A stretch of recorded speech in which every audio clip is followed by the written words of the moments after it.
Dear participants, I'm glad that this important conference can take place today in the symbolic town of Leipzig.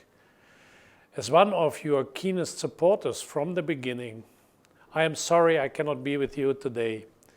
As you maybe know, I have always been an outspoken defender of media freedom. Sadly, media freedom is more than ever in need of protection from difficult economic times, from monopolistic and pluralism issues, and from government attempts to censor both in Europe and elsewhere.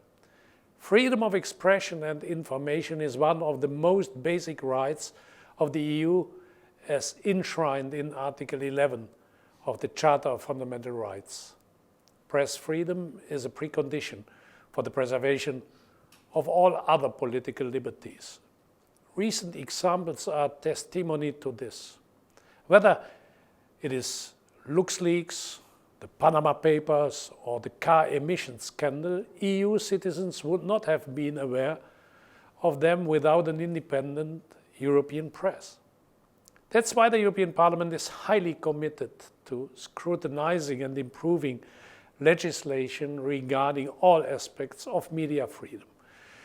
The Commission has and will make proposals on the reform of copyright laws to adapt them to the digital age. The principle of fair use by internet platforms, rewarding the long hours and huge effort invested by authors and performers, is essential in my opinion. As a former bookseller, the protection of publishers' and authors' rights are high on my agenda. The European Parliament also called for a dedicated protection of whistleblowers who decide to cooperate with journalists and the media. We also support the fight against hate speech online.